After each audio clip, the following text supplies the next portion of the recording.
Andito kami ngayon sa F9 Park dito sa Islamabad. Grabe ang laki nitong park na to. Ang daming gates. Tapos, kasi nga sabi ni Habi, buong sector daw ay sakop ng park na ito. So, ang dami ding mga tao. Siyempre, holiday ngayon. No! Sorry. Is it holiday today? Hindi pala holiday. Kanina pa kami, hinanap namin yung gate 3 kasi doon daw yung malapit na entrance kung saan mag-e-enjoy yung mga bata. Yung ibang gates naman is walang masyadong ganap. Sabi ko sa mga bata, dito tayo maglaro ng hide and seek. Tapos, let's see kung yung taya ay makahanap pa siya. Sabi ko naman, pag ako yung taya, gagamit ako ng drone. O, diba? Oh, meron ding ticket. Entry ticket, 30 rupees. Ayan, ang bunso, si Kuya, tsaka si Temur, ang bago nilang kaibigan na pamangkin ni Bobby. May kasamahan ngayon si bunso tsaka si Kuya na magpasaway. Ayan si Temur. Okay, narinig ko. Kasi may mga nakapila dito na mga kalalakihan. Tapos sabi nila, family lang daw tong entrance na to. Kaya pala dito kami tinuro nung guard na pinagtanungan namin kanina. Kasi ito ay for family talaga. Dito sa bungad, meron nagtitinda ng mga popcorn. Tapos ano pa ba yung mga chips na yan? Tapos meron ding statue dito. Tingnan natin ang gagalaw. Naglagay si Ayasbay, tsaka si Bunso. He's not moving. Why?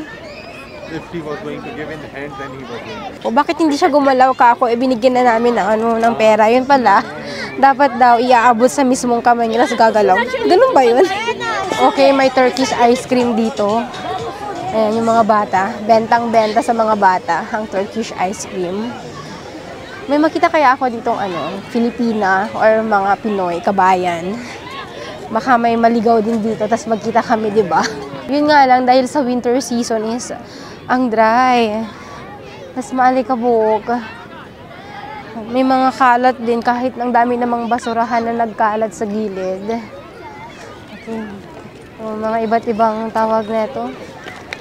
Palaruan ng mga bata. Hindi naman siguro maanuhan yan, mag-enjoy si na Kuya. Pero asa na ba sila ngayon? Children are there. Sama-sama sila. Baka mamaya, tawag naman, mapalayo kami, tapos hindi na nila kami mahanap. Wala pa naman silang mobile or na pwede na nila kaming kontakin. Oh, my love! May nag-aaway na doon, narinig. Sisigawan na sila doon yung mga kalalakihan. Mga parents ata yun. Oh my. Kagulo na sila. Hala, ayaw magpaawat. Oh. Okay, makichismis tayo, makiosyoso tayo. Ano nangyayari? Ay, ang ganda rin din banda. Here.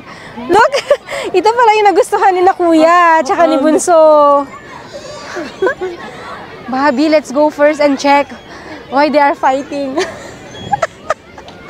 No, Bobby saying let's go there, but I said come, I will check first.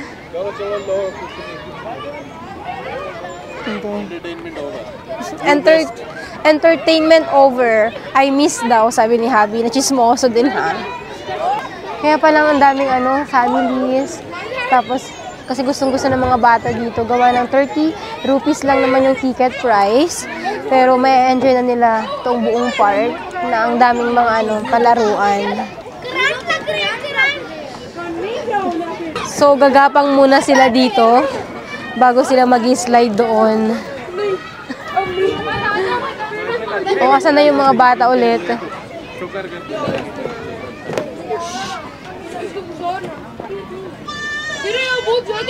Ang unang plano namin ay pumunta ng Joyland. Pero sabi ni Kuya at Bunso is nakailang beses na daw silang pumunta doon. Kaya sabi ni Habi, o sige, punta tayo ng park. Isa sa pinakamalaking park dito sa Islamabad. Pumayag naman sila.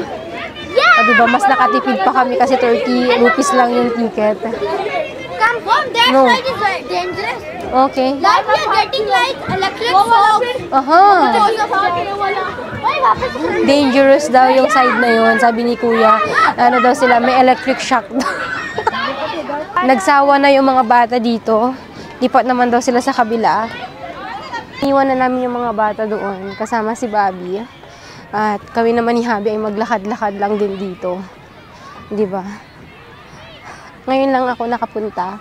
Kaming lahat, kasama yung mga bata, dito sa F9 Park ng Islamabad. Sobrang laki nga pala talaga. Yung iba, may mga dalang pagkain. Dito na sila kumain, nagpipiknik na sila dito. Yung iba naman, yung mga dalang mga katulad yan, cricket, badminton, naglalaro na sila. Well, hanggang ngayon, kanina pa ako naglilibot-libot, naglalakad-lakad. Wala pa rin akong namimit dito na na kabayan. Ay, meron ding nagdala ng bola. So, naglalaro sila ngayon ng football. Ang ganda ng ganitong banding, di ba, pag pamilya. So, dalhin mo lang sa park. Gustong-gusto ko ang park. Lalo na nung andun kami sa Dubai ni Habi, pumupunta kami sa mga ibang Emirates, sa mga Sharjah, ganyan. Kasi ang lalaki ng mga park, ang lilinis. Tapos may mga, provided pa yung park na tawag itong barbecuehan. So magdadala ka na lang ng iihawin mo. Tapos dito rin may mga, din sila, may mga palaruan din for kids. Madami ding mga park na na free entrance. Right hand, it's free entry. No ticket. No, the other parks also are free. Ang cute naman nila. Look, Han, both are having twinny pajama. Mashallah. Puro lang pala kami video ni Habi. Wala pala kaming photos pa. So puntahan na namin si Ayasbay para siya ay mag-take ng photos naman. Ang ganda ng weather dito sa sa Islamabad. Hindi siya ganun kalamig katulad sa may Abbottabad City. Hala kung kailan naman papunta kami doon. Tsaka naman ngayon pumunta ang mga si Kuya at tsaka si Bunso doon sa kabila.